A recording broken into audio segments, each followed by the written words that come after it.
আমাদের সকল প্রস্তুতি সকল অনুমতিপত্র থাকার পরেও একটি নতুন যে রাজনৈতিক দল গঠিত হয়েছে, যদিও তারা এখনও রাজনৈতিক নিবন্ধন পায়নি, তারপরেও আমরা তাদেরকে জায়গা ছেড়ে দিয়ে আমরা এই শাহবাগে আমাদের এই প্রোগ্রামটি করছি। দেখুন, আমাদের তো এই প্রোগ্রামটি ছিল শুরুতে শহীদ মিনারে। সেটির একটি কারণ ছিল যে আপনারা জানেন যে শহীদ মিনারে গত বছর এক দফা দেওয়া হয়েছিল সকল রাজনৈতিক দল সকল ছাত্র সংগঠনের সমষ্টিগত সিদ্ধান্তের ফলে। তারপর আমরা সেই জায়গা থেকে শিফট করে আমরা এখানে শাহবাগে আমরা স্থানান্তর করেছি। যদিও এটি খুবই আজকে ব্যস্ত একটি দিন, সপ্তাহের প্রথম দিন, আমরা জানি যে নগরবাসীর ভোগান্তি হবে, তারপরেও কিন্তু আমরা কোনো সংঘর্ষ চাই নাই, কোনো বিভাজিত রাজনীতি চাই না। আমরা তারপরে এখানে আমরা শিফট করেছি।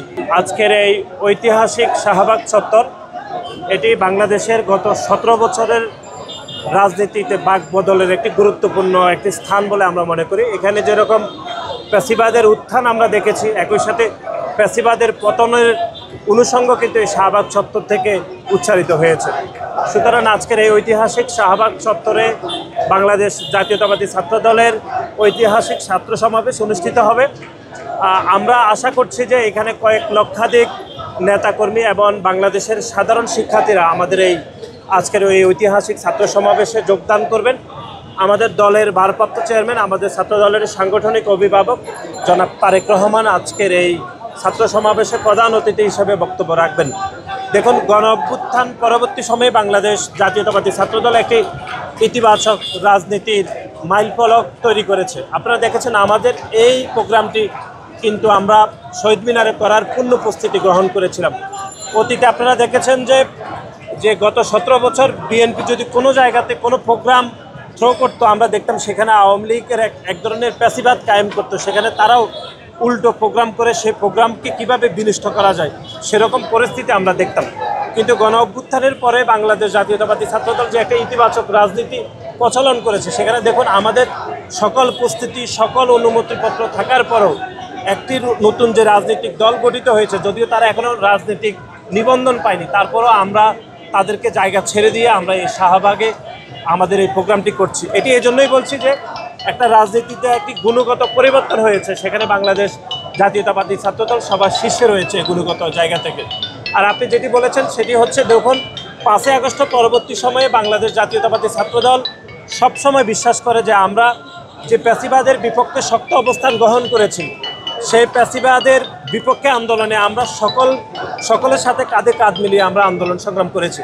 কিন্তু তার পরবর্তী সময়ে যে বৈষম্যবিরোধী ছাত্র আন্দোলনের প্ল্যাটফর্মকে আমরা মেনে আন্দোলন করেছি, তারাই সেই বৈষম্যবিরোধী ছাত্র আন্দোলনের প্ল্যাটফর্মকে বিতর্কিত করেছে। তারা একক ইজারাদার হিসাবে তারা পুরো গণ অভ্যুত্থানের মালিকানা চিন্তাই করে নতুন রাজনৈতিক দল গঠন করেছে। সুতরাং তারাই বলতে পারবে যে কেন এটি বিভাজিত রাজনীতি চলছে। কিন্তু আমাদের জায়গা থেকে আমরা কোনো বিভাজিত রাজনীতি করছি না, বরং ঐক্যবদ্ধ এবং একটা ইতিবাচক রাজনীতির জন্য আমাদের সদা সকল প্রস্তুতি রয়েছে। ওয়ালটন এখন দেশের সীমানা পেরিয়ে পৌঁছে গিয়েছে 50টিরও বেশি দেশে।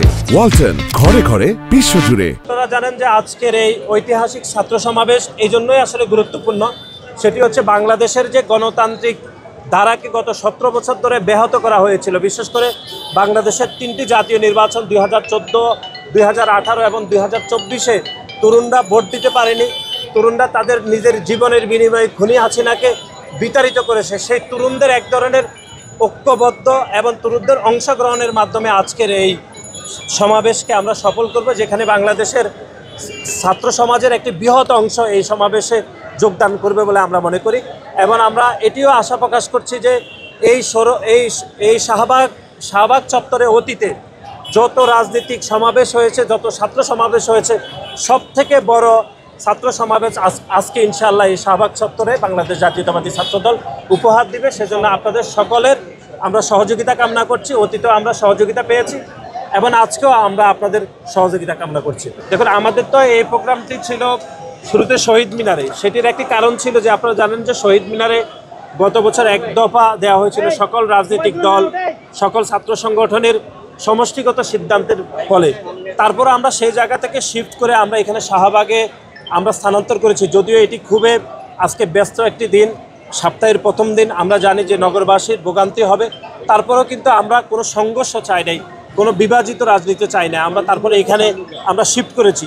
তারপরে আমরা মনে করি নগরবাসীর এক ধরনের ভোগান্তি হবে, সেজন্য আমরা নগরবাসীর প্রতি আগাম আমরা দুঃখ প্রকাশ করছি, আমরা ক্ষমা প্রার্থনা করছি। আমরা মনে করছি খুব দ্রুত সময়ের মধ্যে আমরা আমাদের প্রোগ্রামটি শেষ করব।